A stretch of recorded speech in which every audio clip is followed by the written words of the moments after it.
one critical thing that I think can change the narrative as far as budgeting and fiscal operations is concerned is the issue of time. The reason budget 2016 and 2017 have not achieved much is because they never became law until much later in the year. So if we can work between now and the end of this year to conclude all the works the National Assembly will do on this budget and have it ready January 2018, then we can begin to align the fiscal calendar with the, let me call it the normal, natural time calendar, which runs from January to December. Now, once we're able to achieve that, then we get to a point where the plan for the year, we can actually align with the typical seasons of economic activities. Typically in Nigeria, economic activities don't pick up strongly in January.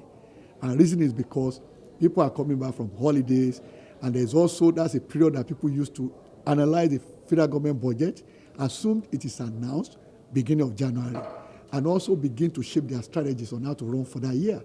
So usually business doesn't pick up until February, March. And then if you look also historically, business will run and come to a peak July, August, and then begin to slow down until it gets to September, October, when they begin also to take position for year-end activities. So by the time you get to November end, then December, activities wind down a little bit. So if the budget is also aligned with January to December, then we can align the normal economic activities in various sectors of the economy with government's own fiscal operations. So in that case, once that is done, the next thing we want to talk about is ensuring that in the implementation of the budget for 2018, we should look more at two important things here.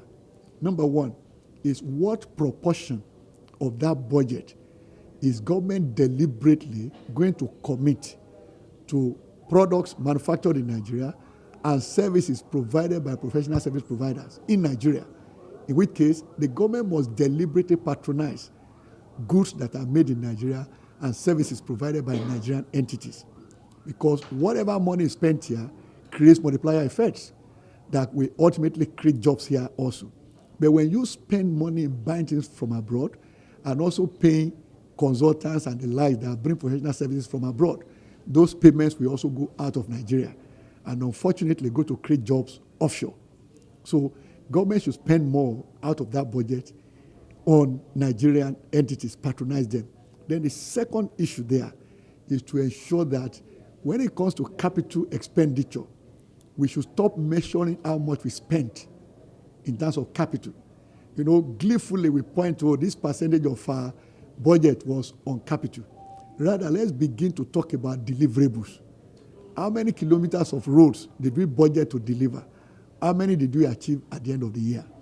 How many hospitals did we plan in the budget to upgrade? Okay, and all of such, so that every ministry, department, and agency of government will have clearly defined deliverables by which their performance will be measured, not in terms of allocations made to them that were finished at the end of the year.